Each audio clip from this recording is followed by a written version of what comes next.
ikan busuk dari kepala. Jadi Polri sangat tergantung bagaimana presiden. Kan hidup ini pilihan. Berpihak kepada kebenaran, rakyat, atau berpihak kepada penguasa. Kalau tidak mengambil langkah-langkah strategis, maka Indonesia ini akan menuju kepada kehancuran. Oke Bang, silakan Bang. Abang pukul dulu. Bola satu, susah juga ini bola satu nih. Silakan Bang. Yang mana ya? Bola putih ke bola satu. Satu ya. Nah, sebagai mantan anggota Kepolisian Republik Indonesia, mungkin kalau abang bukan jenderal, nggak berani juga melawan arus ya Bang? Atau tidak? Ya, saya tidak merasa melawan arus kok. Saya tidak merasa melawan arus. Saya ingin memberikan sumbangsi pemikiran kepada bangsa ini. Kalau ada yang mengatakan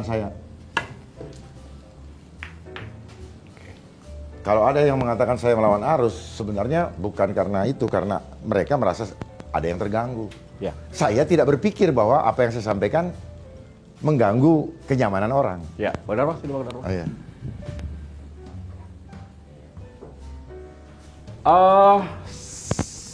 Sekarang kondisi Polri seperti apa Bang? Waduh, ini pertanyaan kepada alma mater saya. Iya, karena di bawah presiden sebelumnya sepertinya institusi Polri di mana-mana berada dalam posisi yang nyaman. Dalam arti dalam geopolitik dan biopolitik saat ini, posisi Polri saat ini. Posisi Polri adalah subsistem ya dari sistem ketatanegaraan, sistem pemerintahan.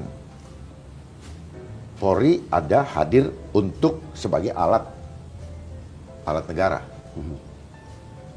Tetapi yang masyarakat melihat menjadi alat kekuasaan. Seperti tadi saya bilang, persoalan pribadi jangan dibawa ke masalah dinas. Tetapi persoalannya yang menjalankan kedinasan adalah manusia-manusia atau orang-orang yang mempunyai ego dan perasaan sendiri. Jadi mau tidak mau ada sentimen-sentimen itu akan terbawa. Gitu lah. Nah itu yang dibilang apa? Value yang ada akan terbawa ke dalam organisasi itu. Ya. Ikan busuk dari kepala. Jadi Polri sangat tergantung bagaimana presidennya. Oke. Gitu. Karena kecuali kalau pemimpin di Polri-nya tidak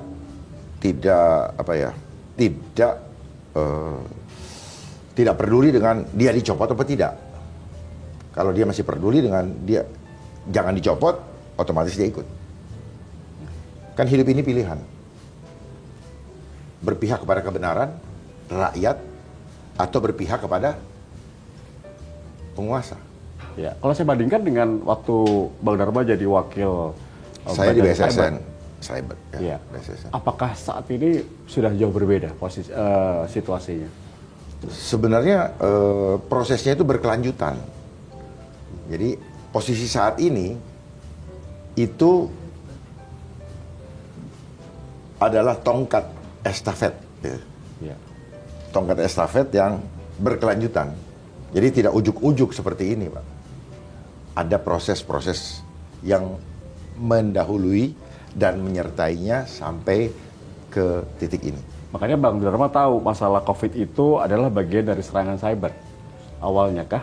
Enggak, COVID bukan serangan cyber. COVID ini proyek kok. Proyek. Yes. Proyek apa? Proyek menuju identitas digital. COVID, Certificate of Vaccine Identity, D-nya digital. Atau kalau mau dibilang identitas digital, 19-nya, satunya A, 9I, AI. Yang dikendalikan dengan AI. Ngerti nggak? Dan sekarang sudah terwujud. Terwujud ya. Sukses kan proyeknya. Tapi kan mengorbankan masyarakat. Kehidupan dibatasin, ya kan? Oh. Ini nanti akan menuju kepada kehidupan yang dibatasi secara total. Pada 2019, Hanya dengan digital. betul. Sebentar 2019, lagi ada smart city. 2020 Anda sudah mengutarakan ini, Anda dikatakan general halu ya, kala itu. 2020. Iya. Ketika COVID-nya mulai. Betul. Tapi 2019 saya sudah pernah sampaikan di Hotel Sahid bulan September tanggal lupa 27 mungkin ya, kalau nggak salah. Ada itu. 27 apa 19 Oktober saya lupa. Saya sudah sampaikan. Kalau tidak mengambil langkah-langkah strategis, maka Indonesia ini akan menuju kepada kehancuran. Tapi masih bisa diselamatkan sekarang, Bang. Sekarang, Ya, siapa yang mau menyelamatkan? pemerintah. Dia sekarang yang sedang berbuat. Serem juga ini. Saya pukul bola 2 dulu ya, Bang. Oke. Mereka yang sedang berbuat. Ya Allah, jadi godek saya. Harus paham kenapa ada sejarahnya pemerintah. Oke. Siapa yang membentuk strukturnya? Sehingga ada kepala negara disebut presiden. Terus ada kementerian ini. Ada TNI, ada Polri. Itu kan bukan dengan sendirinya hasil pemikiran nanti di negara kita bikin ini ya, kalau ini namanya ini. Tapi kan Kalau itu menjadi begini- sebuah syarat sebuah negara. Syarat sebuah Siapa negara. yang menyaratkan itu? Ketika sebuah negara merdeka harus ada presiden, harus ada pemimpin. Siapa yang mempersyaratkan itu? Kenapa harus istilahnya presiden? Ya. Kenapa? Menurut Bang Dharma, Pressure to the resident. Wah. oke. Oke. Oke. Oke. Jadi itu akan terbawa seperti pemerintah. Akhirnya apa kerjanya? Hanya penyelenggara yang merintah-merintah kan gitu. Nah, sorry, sebelum lanjut, waktu Bang Dharma jadi wakil Badan Cyber, kasus apa terbesar yang pernah diungkap? Ketika di Badan Cyber itu kan saya baru mengawali terbentuknya Badan Cyber dan Sandi Negara. Itu Makanya baru? saya wakil pertama, Oke. wakil pertama di BSSN Oke. periode itu.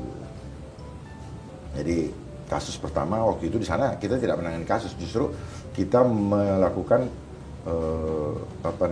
pencegahan terhadap jebolnya keamanan instalasi cyber nasional, Ya. persiapkan strukturnya dan sebagainya. Oke. Walaupun belakangan setelah itu saya juga paham bahwa BSSN sendiri adalah bagian daripada agenda global. Really? Ya, yang ada kata badan, coba cek semua. Ada berapa banyak tuh badan-badan? BPJS, Badan POM. Itu menurut keyakinan Bang Dharma? Enggak, itu sejak reformasi semuanya muncul kan. Coba cek aja semua.